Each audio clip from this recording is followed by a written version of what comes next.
Salut à toutes et salut à tous, bienvenue dans cette nouvelle vidéo sur la chaîne C'est mon avis. Aujourd'hui je vais vous parler de ma semaine passée avec le smartphone de la marque chinoise Xiaomi, dont j'ai fait le déballage évidemment en vidéo sur la chaîne la semaine dernière. Donc c'est le Xiaomi Redmi Note 7. Alors, comme d'habitude, si vous êtes un habitué ou une habituée de la chaîne, vous savez comment ça se passe.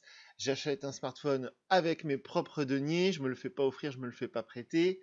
Je fais le déballage en vidéo pour vous sur la chaîne, je mets ma carte SIM et je m'en sers pendant plusieurs jours, une semaine généralement, en tant que smartphone principal pour voir vraiment ce qu'il vaut, comment ça se passe au quotidien, etc. etc. Et donc aujourd'hui, me voilà devant vous pour vous expliquer ce que j'ai pensé de ce smartphone Xiaomi. Alors avant de commencer, je voudrais quand même faire une sorte de mise en garde, parce que je sais que les fans de la marque Xiaomi sont très susceptibles, ils ont peu d'humour, on va dire. La dernière fois que j'ai osé critiquer un smartphone de la marque chinoise Xiaomi, c'était le Xiaomi Mi Mix 3 et je me suis fait insulter de tous les noms dans les commentaires.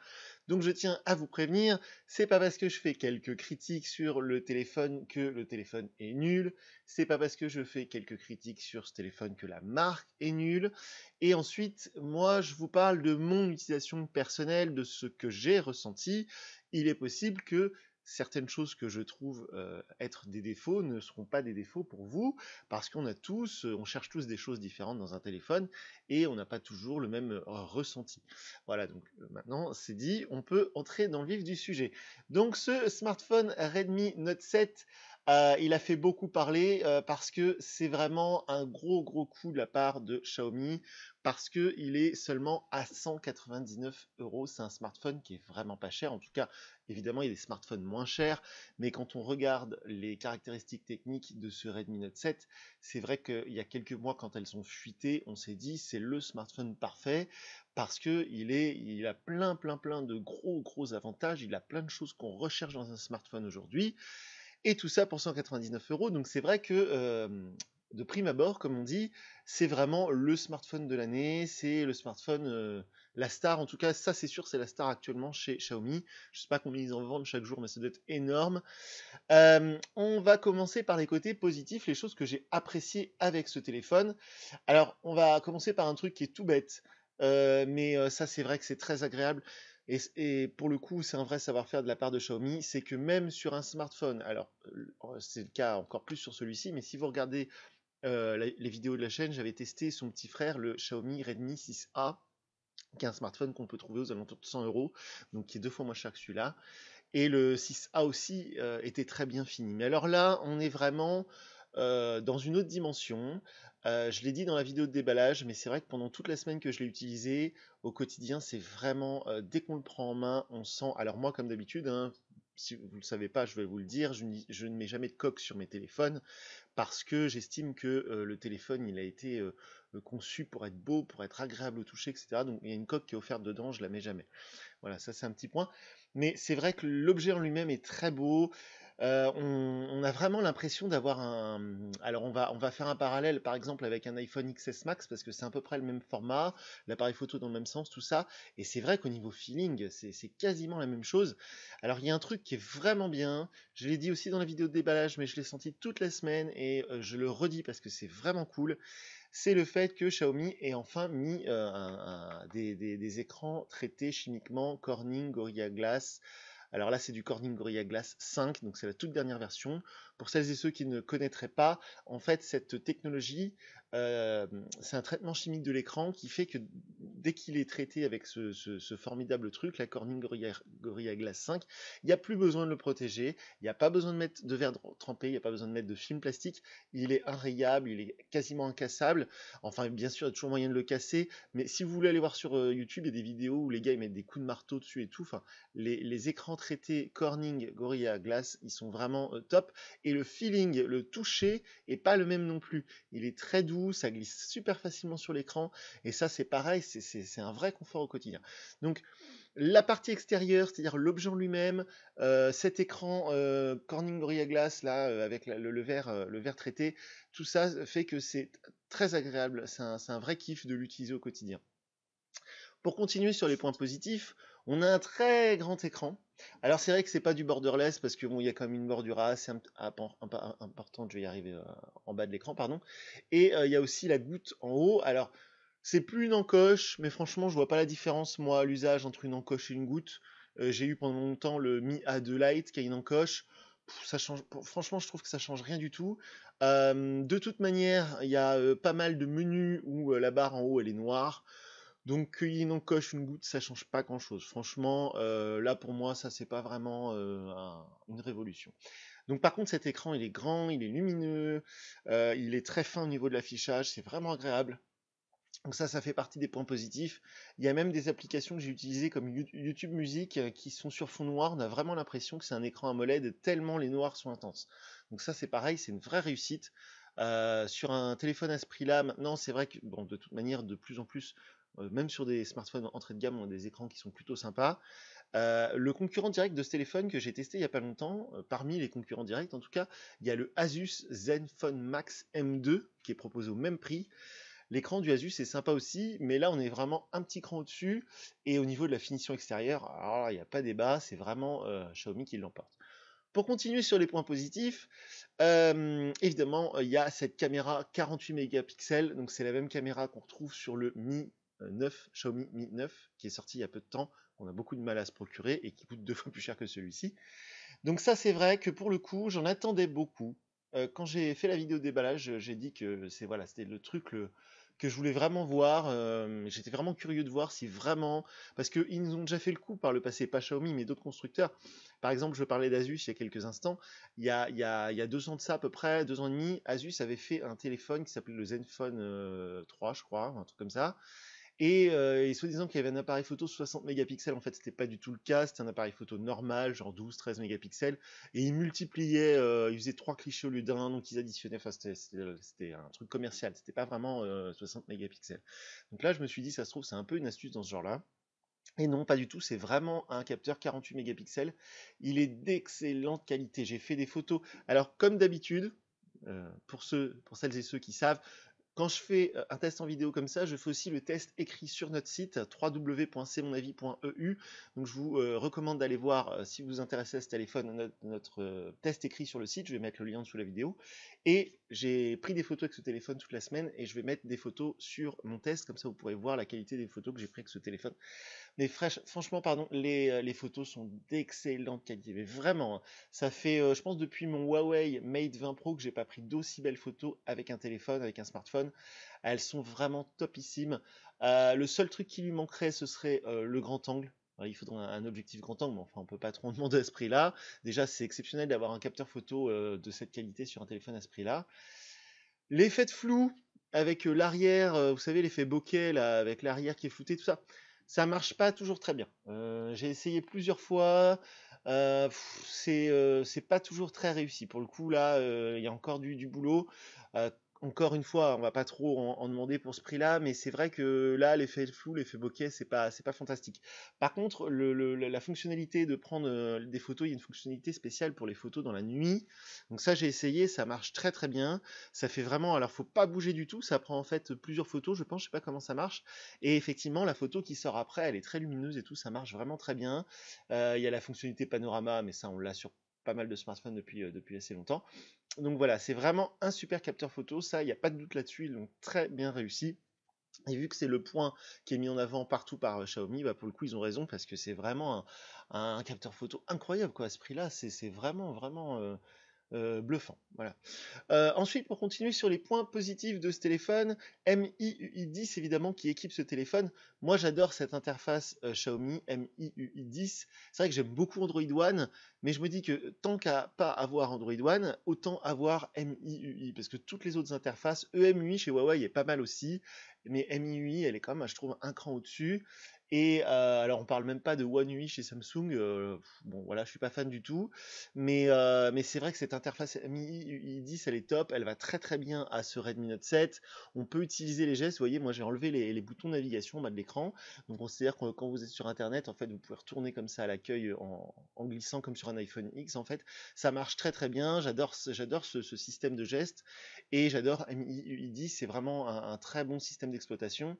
Voilà, donc ça fait partie des points positifs parce qu'en fait, quand vous comparez deux téléphones qui sont à prix équivalent, bien évidemment, au quotidien, le truc que vous allez manipuler le plus, c'est l'interface en fait, c'est le système d'exploitation. Donc effectivement, c'est du Android 9 comme sur les concurrents, on va dire, mais habillé avec cette fameuse interface made in Xiaomi. Et donc ça, c'est vraiment top, ça fait partie pour moi des points positifs. Et alors enfin, au niveau des points positifs, un truc qui est mis en avant aussi par Xiaomi, et ils ont raison, c'est cette batterie de 4000 mAh. Ça, c'est vraiment top. L'autonomie de ce téléphone est vraiment, vraiment géniale, malgré que l'écran soit gigantesque. Et je crois que j'ai dû le recharger 3 fois en une semaine. Voilà, parce que j'attends à chaque fois que la batterie se vide, je ne le recharge pas forcément le soir en me couchant. Donc vous pouvez tenir 2 jours sur la batterie, ça c'est sûr. C'est vraiment super. Là, vous voyez, par exemple, je suis à 97%, alors que ça fait déjà 1 heure que je l'ai débranché de son chargeur. Donc voilà, c'est vraiment pareil, c'est un point positif énorme. D'ailleurs, la batterie est énorme. L'appareil photo 48 mégapixels et cette batterie 4000 mAh, ça c'est vraiment deux caractéristiques techniques qui m'avaient fait rêver quand j'avais vu la fiche technique de ce Redmi Note 7 quand elle est sortie il y a quelques mois. Donc c'est vrai que pour le coup c'est pareil, c'est pas loupé, ils ont bien réussi leur coup, c'est bien optimisé. De toute façon avec 4000 mAh, même si le système était mal optimisé, l'autonomie serait plutôt bonne. Pour vous donner un exemple, c'est 2 fois la taille d'une batterie d'un iPhone 8 par exemple, parce que l'iPhone 8 c'est 2000 mAh la batterie. Là on est à 4000 mAh, voilà. Donc c'est vraiment topissime. Ça fait aussi partie des points positifs. Donc là, vous allez me dire, waouh, il y a plein de points positifs, ce téléphone est parfait. Alors, c'est pas si simple. Maintenant, je vais attaquer les petits défauts que j'ai trouvés. Calmez-vous, pas de panique, c'est pas pour autant que c'est un mauvais téléphone, au contraire, je vais le dire tout de suite, si vous achetez ce téléphone, vous ne pouvez pas être déçu, vous serez forcément satisfait, parce qu'à ce prix-là, de toute manière, j'ai envie de dire qu'il n'y a pas de concurrence. Franchement, pour moi, quand on a ce téléphone entre les mains, on pourrait se dire que le concurrent, c'est le OnePlus 6T, c'est le Huawei, je sais pas, mais franchement, c'est vraiment bluffant d'avoir sorti un téléphone à ce prix-là avec autant de qualité. Je vais quand même vous dire les petits défauts que j'y ai trouvés. On va commencer donc, ah oui, alors un truc qui est tout bête mais qui est très embêtant, c'est que vu qu'ils ont fait disparaître, ou presque, la bordure qui est en haut, alors autant le haut-parleur il est en haut et quand on appelle ça va, le volume est plutôt correct, alors j'ai eu des haut-parleurs qui étaient plus péchus, faut pas être dur de la feuille, mais dans l'ensemble on entend plutôt bien. Par contre, du coup, je ne sais pas où est-ce qu'ils ont caché le capteur de proximité qui permet que l'écran s'éteigne quand on est en appel, parce que quand on est en appel, on rapproche le téléphone de l'oreille, et donc l'écran devient noir, et ça évite, pendant l'appel, avec sa joue par exemple, d'appuyer sur des touches, etc. Plusieurs fois pendant la semaine d'utilisation, je me suis surpris à avoir le téléphone à l'oreille, en appel, et en fait l'écran ne s'était pas éteint, et donc quand j'ai terminé mon appel, quand j'ai regardé mon écran, il y avait plein de trucs, j'avais ouvert une page internet, j'avais ouvert une application, etc. etc. Donc ça c'est un petit peu pénible, et je ne sais pas comment ça s'est produit, je pense qu'il y a un problème avec le capteur de proximité, et je me demande s'il n'est pas caché dans la bordure du bas, parce que la bordure du haut est tellement fine, je ne sais pas s'ils ont réussi à intégrer ce fameux capteur. Donc ça c'est un premier petit défaut que j'ai trouvé. Ensuite, le lecteur d'empreintes digitales, qui est évidemment à l'arrière. Alors, comme je l'avais dit dans la vidéo de déballage, je pense que ce téléphone, il faut l'acheter en bleu, hein, parce qu'en noir, c'est un peu tristoun. L'arrière, on ne voit pas trop, parce que c'est un beau téléphone, un bel objet. Et je pense que cette couleur noire ne le met pas vraiment en valeur. Et donc là, par exemple, on voit à peine le lecteur d'empreintes que je voudrais vous montrer. Enfin bref. Donc le lecteur d'empreintes digitales qui est à l'arrière de l'appareil. Bon, alors c'est vrai que ça fait presque 10 ans maintenant que tout le monde sait faire un lecteur d'empreintes digitales. Ça marche plutôt bien, il est rapide. D'ailleurs, je vais vous le montrer. Hop, ça se déroule tout de suite. J'ai eu quelques petits ratés quand même. Quelques petits ratés. Je sais pas si c'est parce que le lecteur est assez grand. J'avais rencontré, je crois, le même souci avec le Mi Mix 3, il me semble. Et donc, du coup, moi, habituellement, quand j'ai le téléphone comme ça, que j'ai la main à l'arrière avec le doigt, je cherche le lecteur avec le doigt. Et donc, généralement, mon doigt vient de l'extérieur pour aller dans le lecteur. Plusieurs fois, je me suis retrouvé avec des messages qui me disaient que ça reconnaissait pas mon empreinte. Bon, alors je dirais pas que c'est un défaut, mais j'ai quand même rencontré cette petite contrariété plusieurs fois. Et je le mets dans les défauts parce que maintenant, les lecteurs d'empreintes sur certains smartphones, sur la majorité d'ailleurs, il n'y a plus aucun problème. Alors là, je dis pas qu'il y a des problèmes, je dis juste que j'ai eu peut-être quelques petits ratés de temps en temps. Donc j'ai connu de meilleurs lecteurs d'empreintes digitales. Bref. Ensuite, en parlant du déverrouillage et de la sécurité. Donc évidemment, il y a ce lecteur d'empreintes digitales, c'est du grand classique.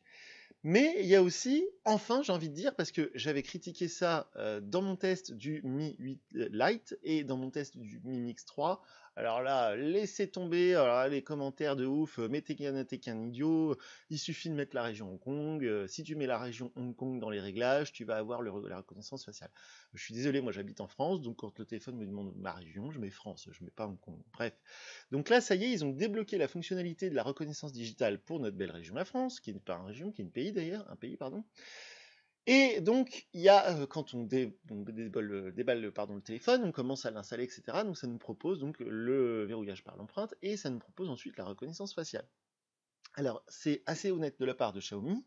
Dans les réglages, il est bien précisé, attention, la reconnaissance faciale n'est pas très sécurisée, elle est moins sécurisée que l'empreinte digitale ou qu'un code évidemment. Et il est possible de déverrouiller votre téléphone juste avec une photo de vous. Alors bon, c'est bien qu'ils nous préviennent, mais bon, effectivement, c'est pas très sécurisé. Et en plus de ça, alors autant des fois ça marche trop bien, autant des fois ça marche pas du tout. Et c'est assez pénible. Il y a 1 an et demi, 2 ans, quand l'iPhone X est sorti, c'est un truc qui m'avait agacé sur l'iPhone X, c'est ce Face ID. Moi j'aime bien le lecteur d'empreintes digitales, le Face ID j'ai un petit peu de mal. Et là, on est vraiment sur le Face ID du pauvre. Alors c'est-à-dire que des fois le téléphone, par exemple quand il est accroché dans ma voiture sur le tableau de bord, s'il y a une bosse et que le téléphone, parce que vous savez, il y a cette fonctionnalité qui fait que si on lève le téléphone, l'écran s'allume. Voilà, donc ça s'active dans le menu, c'est pas activé par défaut, j'ai pas compris pourquoi. De la même manière, on peut le réveiller en double tapant. Bon, bref. Et quand mon téléphone est accroché dans ma voiture, je passe sur une bosse, donc ça réveille le téléphone, ça allume l'écran. Et même avec un angle incroyable, le téléphone il est à 1 mètre de moi, il est pas du tout en face de mon visage, ça déverrouille l'écran. Alors c'est un peu pénible, parce que moi j'ai pas envie que mon écran se déverrouille tout seul comme ça quand je roule, bref. Et de la même manière, des fois j'ai été surpris, si vous avez une lumière derrière en contre-jour, si vous avez des lunettes de soleil, si vous avez une casquette, si vous avez une barbe de 15 jours, bah du coup, la photo qui a été prise quand on a paramétré la reconnaissance faciale ne correspond plus à votre visage, et donc ça déverrouille pas le téléphone. Ça, pour le coup, évidemment, alors vous allez me dire, oui, mais c'est pas comparable, ce téléphone il coûte 200 euros, un iPhone X ça coûte 800, 900, 1000 euros. Oui, je suis d'accord, mais moi je dis juste que pour le coup, la reconnaissance faciale, pardon, elle est un peu loupée. J'ai connu beaucoup mieux, notamment du coup avec Face ID chez Apple. Pourtant Face ID, Dieu sait qu'il est perfectionnable, améliorable. Je ne sais pas comment on dit, je ne sais pas si c'est très français. En tout cas, il y a moyen de l'améliorer. Et là, cette reconnaissance faciale, en fait, elle est assez similaire à celle que j'ai eue quand j'ai testé le Asus Zenfone Max M2. Je vous conseille d'aller voir la vidéo. Et j'ai rencontré les mêmes soucis, c'est-à-dire qu'on se demande si, voilà, c'est je me demande même si je mets quelqu'un d'autre qui me ressemble en face, ça va se déverrouiller.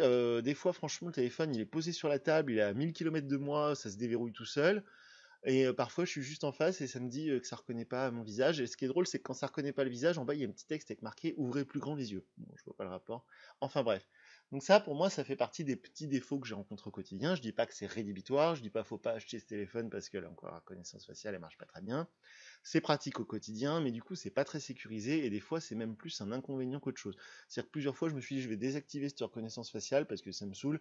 À peine je suis en voiture, dès que le téléphone il bouge, il se déverrouille, donc c'est un peu relou. Voilà. Donc ça, c'est un petit défaut que j'ai trouvé. Ensuite, j'ai constaté parfois quelques lenteurs. Alors attention, je dis pas que le téléphone il rame, qu'il est pas performant, etc. Non, non, il est très performant. J'ai installé plein de jeux dessus. C'est rare d'ailleurs, hein. J'ai installé des jeux pour tester, des jeux de voiture et tout, ça marche très bien, c'est très fluide, etc. Mais j'ai rencontré parfois quelques lenteurs sur l'application Snapchat par exemple, qui est très lourde. Quand on ouvre l'appli Snapchat, le temps de pouvoir cliquer sur la petite icône pour accéder à nos fils de conversation, parfois c'est vraiment long. De la même manière, quand on fait le multitâche, des fois, quand on switch d'une appli à l'autre, c'est pareil, des fois c'est un petit peu longué. Voilà, je dirais pas que le téléphone il est lent, etc. Parce que le processeur, de toute façon, c'est du Snapdragon, il y a je crois 3 Go de mémoire vive, tout ça, donc ça marche bien, il n'y a pas de souci. Mais malgré tout, j'ai rencontré plusieurs fois, c'est pour ça que je me le suis noté, en installant des applis, en faisant des bidouillages, plusieurs fois, des petites lenteurs où j'ai ah, faut attendre un petit peu, voilà, ça revient en place. Voilà, donc c'est vrai que vu le prix, c'est complètement explicable, pardonnable. Je pense qu'il y a peut-être un petit manque d'optimisation. D'ailleurs, de la même manière, je vous mettrai sur mon test écrit, j'ai pris une impression d'écran. Quand on est sur Google Maps, je me suis retrouvé avec un écran qui n'est pas du tout centré, avec une grosse bordure noire sur le côté de l'écran et en haut de l'écran. Très étrange, j'avais jamais vu ça, un petit peu comme si l'application était décalée comme ça. Donc je pense que c'est un petit manque d'optimisation. Et pour l'instant, j'ai pas une mise à jour proposée par le système, mais il y a peut-être une mise à jour qui va arriver très bientôt pour corriger ces petits bugs. Ensuite, c'est vrai que l'écran, il est magnifique, il est gigantesque, il est très agréable. Et voilà, il est très beau, très fin, les pixels sont fins, on voit pas de pixels à l'œil nu, etc. Les noirs sont profonds, tout ça, il n'y a pas de souci, les couleurs sont très belles. Mais ça, c'est une tendance générale, il n'y a pas que sur ce modèle-là. Sur plein de marques, maintenant, sur plein de modèles, il y a un truc qui est vraiment très énervant, c'est que la luminosité de base est réglée vraiment basse. Et il y a parfois des moments où, alors d'ailleurs, la luminosité automatique est assez variable. Il m'est arrivé, je pense aussi que c'est un problème aussi avec cette bordure très fine en haut avec le capteur de luminosité qui doit être caché dedans, peut-être dans la bordure du bas, je ne sais pas. Mais il m'est arrivé à plusieurs reprises pendant toute ma semaine d'essai de me trouver immobile face à mon écran, de faire une activité. La lumière autour de moi ne change pas et la luminosité baisse, puis remonte, puis baisse, puis remonte. Voilà, c'est pas un gros défaut, mais c'est un petit défaut que j'ai constaté. Et de la même manière, je trouve que la luminosité de base de l'écran est un peu faible. Il m'est arrivé à plusieurs reprises de devoir la monter à la main, manuellement, de l'augmenter voilà, dans la barre des tâches, pour avoir un écran un petit peu plus lumineux. Donc, c'est pas un vrai défaut, mais je dirais que c'est un petit inconvénient du quotidien. Et voilà, je vous le dis, je préviens les gens, comme ça, vous serez prévenus. Ensuite, dernière petite chose qu'on peut classifier dans la catégorie des critiques, des défauts, des petits points négatifs, on va dire, c'est l'absence de NFC. C'est-à-dire que ce téléphone n'a pas la capacité de puce NFC, donc n'a pas la capacité, par exemple, de faire des paiements sans contact. Moi, j'utilise pas mal Google Pay, qui est très pratique, qui marche partout, dans tous les commerces. Vous paramétrez votre carte bancaire, il faut une carte bancaire compatible Google Pay, pardon, c'est le cas de Revolut. Vous allez dans l'application Google Pay, vous posez votre téléphone sur le TPE, donc le terminal bancaire chez votre commerçant, à la boulangerie, là où vous voulez, et donc vous payez comme ça. Là, c'est pas possible avec ce Xiaomi Redmi Note 7. Il n'y a pas de NFC dans ce Xiaomi Redmi Note 7. C'est un petit peu dommage. Là, pour le coup, c'est pas un truc que j'ai remarqué au quotidien et que je dis, oh, c'est un peu enquiquinant. Là, c'est vraiment un manque, c'est-à-dire que ça n'y est pas du tout. Et on ne peut pas y remédier. Donc, si vous avez l'intention d'utiliser les fonctionnalités NFC avec votre téléphone, faut pas prendre ce Xiaomi Redmi Note 7. C'est un petit peu dommage, c'est vraiment le truc qui lui manque, parce que tout le reste, c'est vraiment top au niveau hardware, j'entends. Tout est bon, le haut-parleur, quand on écoute de la musique, il est puissant, l'écran, je l'ai dit, il est magnifique, etc. etc. L'appareil photo, on n'en parle pas, il y a plein de qualités sur ce téléphone, et du coup, bah là, le NFC, bah, il n'y est pas du tout, donc il n'y a pas à discuter, voilà, c'est un petit défaut, pour le coup, c'est un manque, on va dire. Et enfin, je vais terminer par là. Il est quand même un peu lourd. Voilà, c'est-à-dire que moi j'aime bien les téléphones assez compacts, assez légers. J'avais adoré le Huawei Mate 20 Pro pour ça parce qu'il y a plein de qualités dans ce téléphone Huawei. Bon, il coûte très cher, il coûte 1000 euros, mais dans un format qui est quand même assez réduit. Et puis le téléphone il est assez léger. Là, celui-ci, de toute façon, ça s'explique par le prix. Hein, on ne peut pas tout avoir non plus. Il faut soit avoir un sac à main, le mettre dans son sac à main, soit avoir des grandes poches. Parce que des fois, il est un petit peu lourd, un petit peu encombrant dans la poche. Des fois, quand on s'accroupit, il est un peu gênant. Il est assez épais, mais surtout, voilà, c'est le poids. Alors, quand j'avais testé le Mi Mix 3, j'avais reproché le poids aussi parce que le Mi Mix 3, il est massif, quoi. Il est encore plus épais, plus lourd que celui-ci.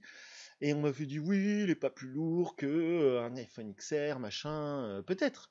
Mais c'est vrai que moi, j'aime bien avoir un téléphone qui se fait oublier dans la poche, qui est assez léger, qui est assez fin, et c'est pas le cas de ce Redmi Note 7. Donc je dis pas que c'est un défaut, je dis pas que c'est toute la journée on se dit ah là là c'est une brique et tout, mais c'est vrai que pour le coup j'ai testé il y a pas longtemps son concurrent, donc le Asus Zenfone Max M2, qui est vachement plus léger. Alors il est pas en verre, c'est pas les mêmes matériaux, c'est du tout plastique sur le Asus, ce qui explique pourquoi il est plus léger. Mais voilà, si vous cherchez un téléphone léger que vous allez mettre dans votre poche et qui va se faire oublier, c'est pas ce Redmi Note 7 qu'il vous faut. Voilà, donc ça c'est le dernier petit truc qu'on peut lui reprocher. Alors on va, comment dire, on va condenser tout ça. Faut bien comprendre que ce téléphone, il est super. Voilà. C'est-à-dire que moi, mon boulot, entre guillemets, c'est de chercher la petite bête, de chercher les petits défauts. J'en trouve sur tous les téléphones quasiment que je teste. Mais là, pour le coup, comment dire, faut vraiment être de mauvaise foi pour dire que c'est un téléphone qui est raté. Non, non, non, non, non, il est super. Je pense qu'il n'y a aucune concurrence aujourd'hui sur le marché. Le dernier smartphone qui m'avait fait vraiment un coup de cœur, c'était le Honor 8X, qui est à 249 euros. qui prend de super photos, etc., etc. Et alors, il est un peu plus léger que celui-ci. En tout cas, il me paraît moins lourd. Il me paraissait moins lourd. Bon, bref, il faudra à vérifier. Mais une chose est sûre, c'est qu'à 50 € de moins, ce Xiaomi Redmi Note 7, il a plein de trucs qui sont encore meilleurs que le Honor 8X que j'avais adoré. Et les téléphones vraiment concurrents qui sont au même prix, à 199 €, évidemment, ils se font battre à plat de couture par ce Redmi Note 7 qui est bourré de qualité. Mais évidemment, sa qualité première pour moi, c'est l'appareil photo, qui est vraiment top. La batterie de 4000 mAh, alors c'est peut-être pour ça qu'il est si lourd, mais c'est vraiment, vraiment super d'avoir une telle autonomie. L'écran est de très bonne qualité, il est très grand, les matériaux utilisés sont vraiment dignes d'un haut de gamme. Là, je me répète, mais même si j'ai trouvé des petits trucs à reprocher, il est évident que je conseille à quiconque qui envisageait l'achat de ce téléphone. Vous ne pourrez pas être déçu. Xiaomi, c'est une marque très sérieuse. L'interface MI UI10, elle est vraiment super. Il y a quelques petits bugs, mais il y a régulièrement des mises à jour chez Xiaomi. Vous trouverez plein d'accessoires parce que Xiaomi étant chinois, du coup, dès que vous allez sur un site genre AliExpress ou autre, vous allez trouver des millions d'accessoires pour ce téléphone. Donc voilà, en plus il est très beau. Je veux dire, quand on le pose sur la table ou voilà, c'est un très bel objet à manipuler. Il est très agréable. Donc évidemment, c'est une réussite. Sur mon test écrit sur le site, je crois qu'il arrive à 9 sur 10 au niveau de la note. Donc évidemment, c'est un téléphone qui est très réussi, que je conseille à tout le monde. J'ai trouvé des petits défauts, des petits trucs voilà, qu'on pourrait redire, qu'on pourrait améliorer. Le manque de NFC, bon ça on peut pas l'améliorer parce qu'on ne pourra pas le rajouter. Il y en a plein, de toute façon je pense qu'ils s'en foutent d'avoir le NFC, qui savaient même pas ce que c'était et qui n'ont pas l'intention de payer avec leur téléphone. Dans ces cas-là, voilà, ça règle le problème. Donc voilà pour ce Xiaomi Redmi Note 7. J'allais dire, si vous avez des questions, posez-les dans les commentaires, mais oui, mais non, parce que généralement, les commentaires, en fait, c'est des gens qui savent déjà tout et qui vous expliquent que vous êtes un crétin. Donc, si vous avez des vraies questions, vous pouvez vous rendre sur notre site internet www.cmonavis.eu. Vous allez sur le test, sur la page, sur l'article de ce téléphone, et vous pouvez poser des questions, et là, j'y répondrai, c'est promis. Et de la même manière, vous pouvez nous contacter sur nos réseaux sociaux. On est présent sur Twitter, sur Instagram et sur Facebook. Voilà donc pour ce Xiaomi Redmi Note 7, un téléphone bien sympa, évidemment je le recommande à 100%, on va dire, à 99% avec les petits défauts que j'ai dit dans cette vidéo.